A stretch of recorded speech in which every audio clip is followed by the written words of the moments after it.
friends, welcome to our art video. This is our inspiration today. These sand dollars that were lovingly collected by Mrs. Kavanaugh from the beaches around us are going to be what inspire our art, because this week is beach week. And as you know, were we at school, we would have our beach day. And for me, the spirit of beach day is our Mary Collins community coming together, kindergartners to 8th graders, teachers and parents, and we are celebrating the ocean. We are a whole community, and we are also recognizing what our role is in taking care of the ocean. And I think one of the ways to feel connected to things is through art. And so I'm offering you this project, for which you are going to need some special supplies. So pencil as usual, and crayons. A nice collection of crayons would be great. If you have oil pastels, you could use those, but not everybody has them at home. In fact, I don't, so I'm going to be using crayons. But I'm also going to be using some watercolors. So take out your watercolors. That means you'll need a little cup of water. It also means that if possible, a sturdier piece of paper than regular white paper would be great. So maybe construction paper. If you're lucky enough to have some watercolor paper, wonderful, use that. And then you're also gonna need things to trace circles with.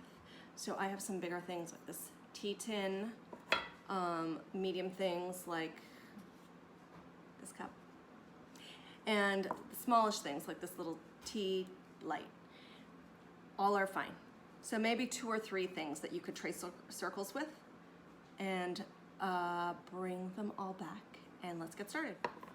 All right, friends, the first step is drawing your circles. So take the things you're tracing, and you're gonna have 6 to 8 circles when you're done, and they can overlap, meaning you can trace one lightly and then have it lay over another one. So there's my little one. I think I'm gonna do a medium one to overlap with it. And I'll erase some lines in a minute. Oh, I think I want a big one, maybe in the corner on its own.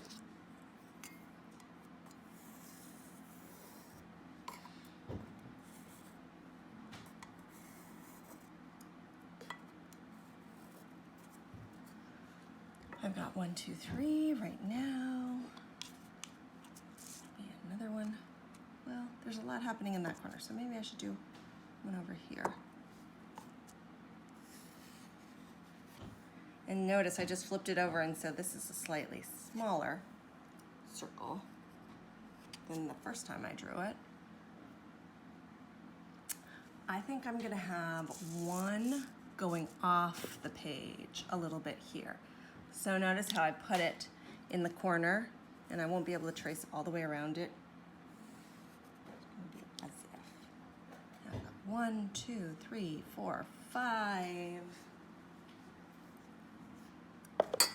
A little one over here. Can you see it? A little one over here.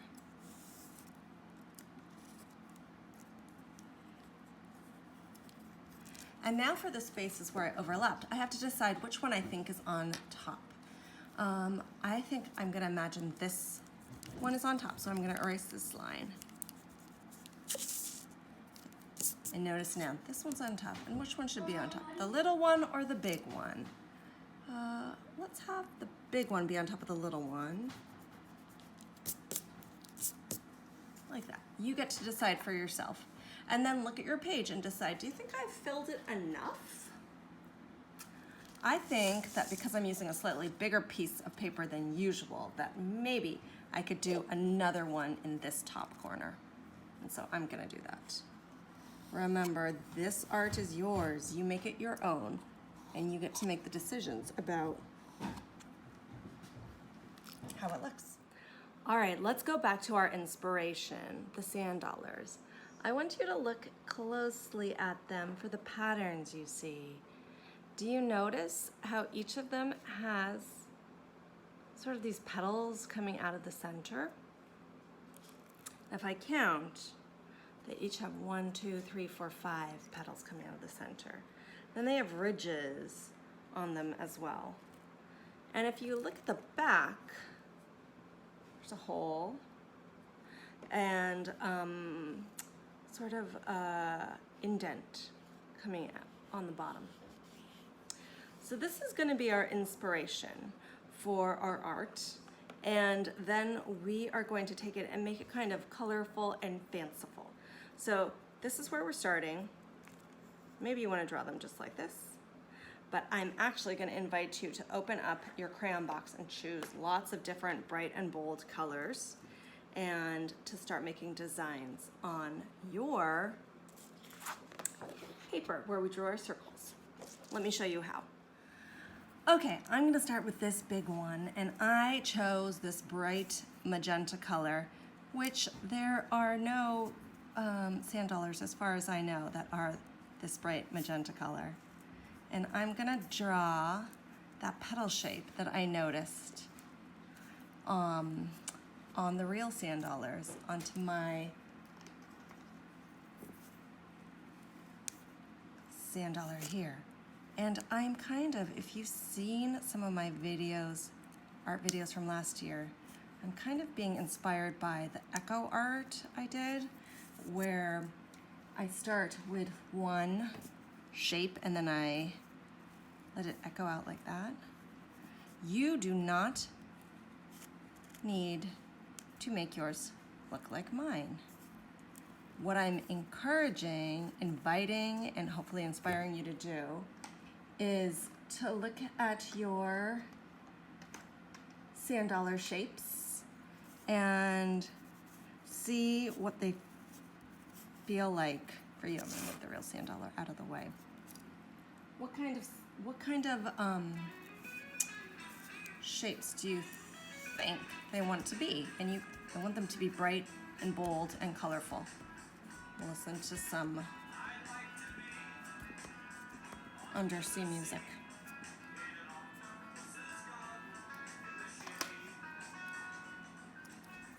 And this guy is going to be colored around like this.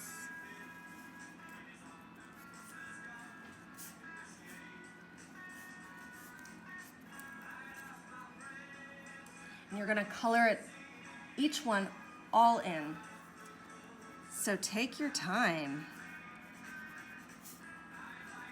The watercolors we are saving for a little bit later in the project. The sand dollars are going to be colored in using crayon or oil pastel, your choice.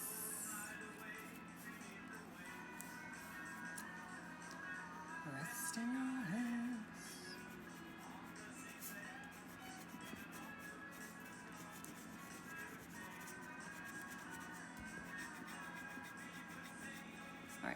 That's one design. I'm going to keep filling it in, but I want to show you what I'm going to do with the ones that overlap. I'm going to imagine the design there. And for this one, I think I'm going to make that like, remember when we looked under them and you could see the sort of squiggly lines coming out? I'm imagining as if we're looking underneath this one. And then here, where this overlaps, I just won't go over that part. Remember, bright, bold colors. So what am I gonna choose? I think this needs some fluorescent orange to go with it. I'm gonna do a border.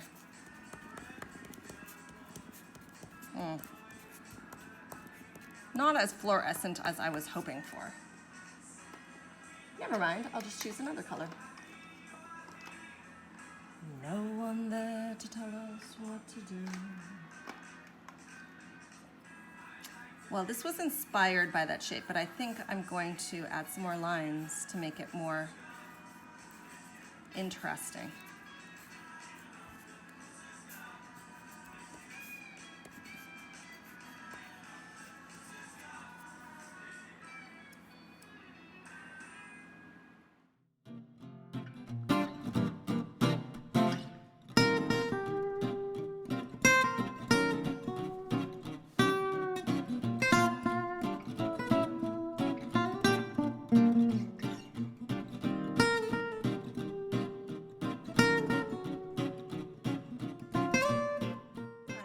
At this point, you have finished your sand dollars, and they are scattered across the page as mine are. I made a point to outline the edges with a little bit of a bolder color, because what we're gonna do with the watercolors are we're gonna wash the whole page as if they're washed under water. And actually, we're gonna be using some water. So what I like to do is, so I've got my tin of water right here, and I've got a paper towel or a rag next to it, and make sure you're on a spot that if it gets a little wet is not gonna be a problem. And then first, I'm gonna actually just put a little water down on the paper and just make the paper wet. And if you're using a thicker paper, it'll absorb into the paper. And then I'm going right here. And then I'm gonna go into my palette of watercolors, brand new. And I'm gonna prime the paint a little bit by putting a few drops of water right there onto the blue and get it going. And I'm gonna pick up a little of the paint and drop it on to my paper. And you are the artist. You get to decide how dark or how light you want your water to be. And I am just doing a blue wash. I'm not drawing, I'm not painting any shapes or anything in the background. I used the crayons to draw the shapes of the sand dollars. And look, because I used crayon, what we have is a situation where the crayon resists the water because it's wax. And so you can go right over it, and it's not going to let the color through. And look, here's the other thing I love about watercolors. It moves around. So I put a little more paint down, and now I can lift my paper up and move it. And if you like a nice even wash, you can do that. But if you, like me, like a little splotches of color because you're using watercolor, experiment, go for it. It's your art. And if you, in your sea or ocean, you think, well, maybe I'd like a little purple in my water. Maybe that's a little too purple. Just a little, you can do that too. Or maybe a little green. And if, like me, you put too much color in one spot, you can drag it out or dilute it with some water.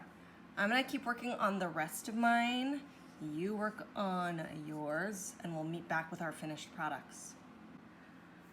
As we're finishing, here's a couple notes on watercolor.